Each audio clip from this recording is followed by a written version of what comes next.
வணக்கம். வணக்கம். எங்களுடைய தாயக நிதர்சனம் யூடியூப் சேனலை சப்ஸ்கிரைப் பண்ணி பெல் ஐக்கானையும் தட்டி விடுங்க. அப்போ உங்களுக்கு நாங்கள் போடுற வீடியோக்கள் உடனே வரும். அத்தோடு எங்களுடைய ஃபேஸ்புக் பேஜினையும் பின்தொடர்ந்து எங்களுக்கான ஆதரவு பலத்தினை தருமாறு மிக அன்போடு கேட்டுக்கொள்கின்றோம்.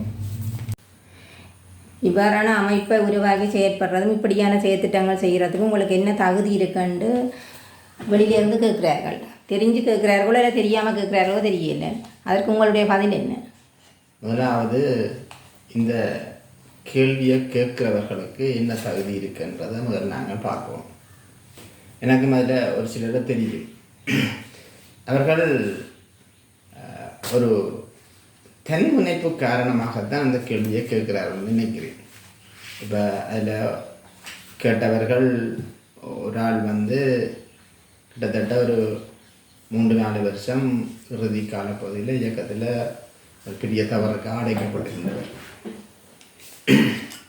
மற்றவர்கள் எங்களை விட சேவை காலங்கள் கூடினவர்களும் இருக்கிறார்கள், குறைந்தவரும் இருக்கிறார்கள். அவர்கள் தற்போது ஏதாவது ஆக்கப்பூர்வமான செயல்பாடுகளில் ஈடுபடுகிறார்களா என்றதை பற்றி நாங்கள் பார்க்கணும். இயக்கத்தில் பொறுப்பு செய்த காலம்ன்றது ஒன்று இருக்கு, அதை நாங்கள் இல்லைன்னு சொல்லி.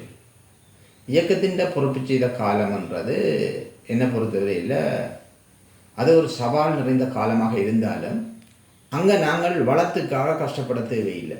இப்போ அங்கே நிதித்துறை, வளங்கள் பகுதி, தலைமைச் செயலகம், ஏனைய துறைகள், அந்த செயல்பாடுகளை முன்னெடுப்பதற்கான ஆதரவுகள், அங்கே பொறுப்பாளர்கள் அல்ல தலைவர் சொன்னால் அதுக்கான ஆதரவுகளை எல்லோரும் சரியோ பிள்ளையோ கொடுப்பார்கள். இந்த புறச்சூழலில் தான் நாங்கள் அங்கே பொறுப்பு செய்கிறோம். ஆனால் இங்கே இப்போ நாங்கள் 2009 பிறகு வெளியில் பொறுப்பு செய்கிற போது எங்களுக்கு அவ்வாறான ஆதரவுகளை யாரும் தரப்போவது இல்லை. பொருளாதார ஆதரவு கூட நாங்கள் எங்களுடைய முயற்சியால் தான் நாங்கள் அதை பெற்றெடுப்போம். அவை யோசிச்சு பாருங்க, ஒரு 15 வருஷ காலம் நாங்கள் ஒரு அமைப்பை மிகவும் கட்டுக்கோப்பாக நேர்த்தியாக தொடர்ச்சியான ஒரு பொதுப்பணி சேவைகளை செய்கிறன்றது எவ்வளவு சவால் மிக்கதாக இருக்குமென்று. அவ்வாறான அமைப்பை நடத்துகின்ற போது ஒரு வளத்தை கொண்டு வாரன்றது சும்மா சாதாரண விஷயம் இல்லை. நாங்கள் ஒருக்கா வாங்கி அந்த வாங்கப்பட்ட நிதி நடவடிக்கைகளில் நாங்கள் ஒரு சரியான கணக்குகளை கொடுக்காமல் அல்ல அவர்களுடைய நம்பிக்கைக்குரிய மாதிரி செயற்படாமல் போனால் அல்ல அந்த காசில் நாங்கள் ஒரு சுத்தமாத்த விடுவோமாக இருந்தால் அதற்கான தொடர்ச்சியான ஆதரவுன்றது எங்களுக்கு கிடைக்காது. அவை 15 வருஷ காலமாக ஒரு நேர்த்தியான செயற்பாடுகளை நாங்கள் செய்கிறோம் என்றதால தான் எங்களால் நிலைச்சு நிற்க முடியுது. கிட்டத்தட்ட எங்களுடைய நடவடிக்கை எல்லாமே பேங்க் டிபாசிட்டுகளாக தான் இருக்கு. இந்த பொருட்கள் வாங்கி கொடுக்குறது இல்லை கையில் காசு கொடுக்குறதுல நாங்கள் பெருசாக இன்ட்ரெஸ்ட் காட்டுறதில்லை. அவை எங்கள்கிட்ட வாங்கின காசுக்கு நாங்கள் கொடுத்த காசுக்கு சரியான ஆதாரங்களோடு தான் நாங்கள் 2 பேரையும் இருக்கிறோம். அவை ஒரு 200 பிள்ளைகளுக்கு ஒரு கல்வி உதவியை செய்கிறன்றதும் அல்லது ஒரு 50 வரையிலான மாவீரர் பெற்றோர்களுக்கு உதவி செய்கிறன்றதும் ஏனைய மருத்துவ உதவி, வாழ்வாதாரங்கள் என்ற ஒரு மாதம் ஒரு கணிசமான தொகைக்கு நாங்கள் உதவி செய்கிறோன்றது ஒரு ஒரு சாதாரண விஷயம் இல்லையாது. அந்த முயற்சிகள் அந்த இவருக்கு என்ன தகுதி இருக்கின்ற கேள்விக்கான பதிலாக இருக்கும் என்று நான் நம்புகின்றேன். என்னை பொறுத்தவரையில் நான் ஒரு விடுதலை போராளி. 1995ஆம் ஆண்டளவில் இந்த விடுதலை அமைப்பில் நான் நினைஞ்சு கொண்டேன். அன்றிலிருந்து இறுதி வரையும் நான் என்னுடைய தலைமைக்கோ அல்லது என்னுடைய இனத்துக்கோ நான் மனதால் கூட துரோகம் செய்யாத ஒரு செயல்பட்டு வருகின்ற ஒரு ஆள். என்னை தனிப்பட்ட முறையில் தெரிந்தவர்களுக்கு தெரியும் நான் எவ்வளவுத்துக்கு இந்த எல்லாத்திலேயும் அடிபட்டு போகாத ஒரு ஆள். நான் நின்று ஒரு விஷயத்தை எடுத்தேன்னா நான் அந்த அந்த அந்த அதையே ஒரு முழு நோக்காக கொண்டு அதில் முன்னேறி செல்வன். அதில் எந்த தடைகள் இருந்தாலும் அதை தாண்டி போகிற அந்த தன்னம்பிக்கையும் தைரியமும் என்கிட்ட இருக்குது. ஆகவே இந்த கேள்வியை கேட்குறவர் இவருக்கு என்ன தகுதி இருக்குன்னு கேட்குறவர்களுக்கு என்ன வகையான செயல்பாட்டில் இருந்து கொண்டு கேட்கணும்ன்றதை தயவு செய்து அவர்கள்லாம் சீர்தூக்கி பார்க்குவோம்.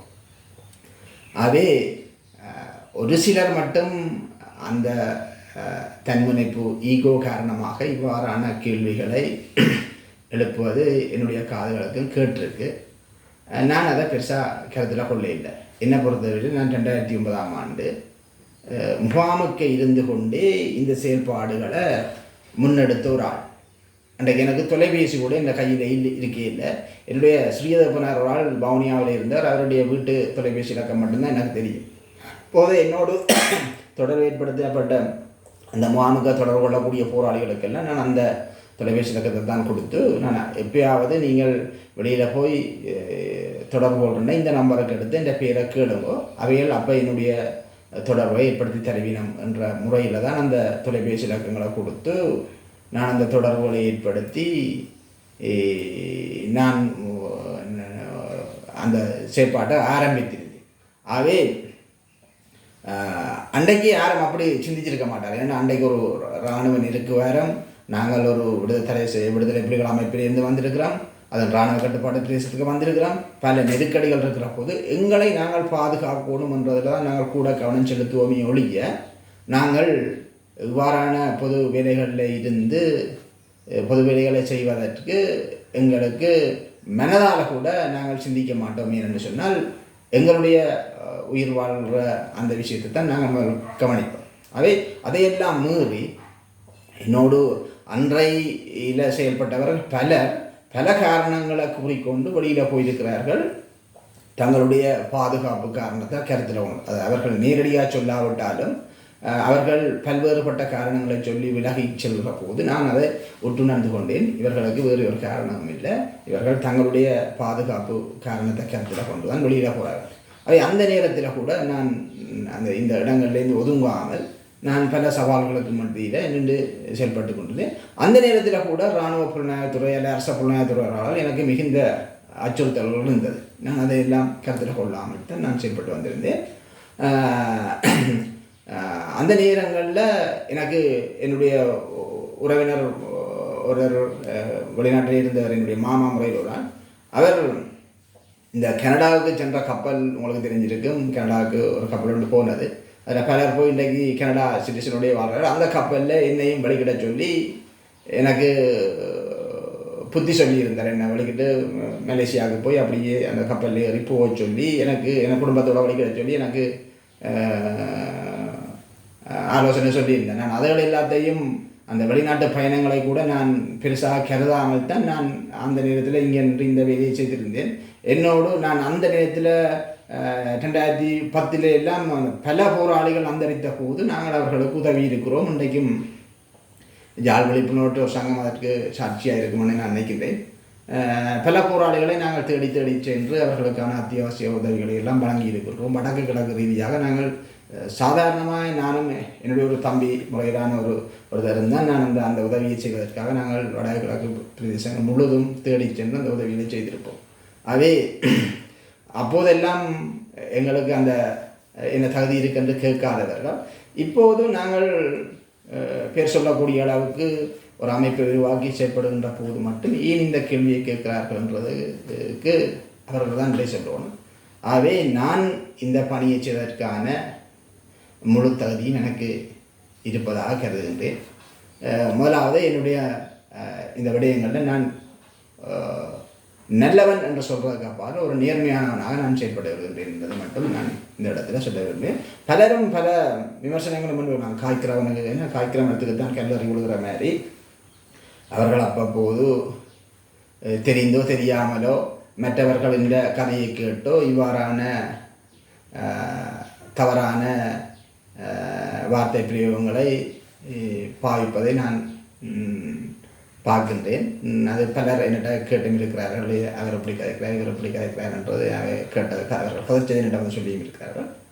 ஆகவே எனக்கு தகுதி இருக்கா தகுதி இல்லையா என்றதை பார்க்குறது முதல் அதை கதைக்கிறவர்கள் தகுதி உள்ளவர்களா, அவர்கள் ஏன் இந்த செயல்பாட்டை கடந்த காலங்களில் செய்ய இல்லை அல்லது செய்த அமைப்புகளை கூட பலர் கவுட்டு கட்டி போட்டு பல ஊழல் மோசடிகளோட இருக்கணும். அதெல்லாம் நாங்கள் அறிந்த விஷயங்கள். ஆகவே அவர்களெல்லாம் எங்களை பார்த்து கேள்வி கேட்கின்ற அந்த அருகதை அவர்களுக்கு இருக்குதா என்றதையும் தயவு செய்து அவர்களிடம் கேட்டுக்கொள்ள வேண்டும்.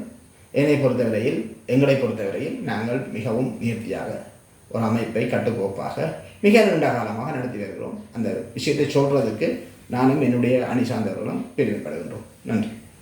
மக்களுடன் போராளிகள் மக்களுக்காக போராளிகள். நன்றி.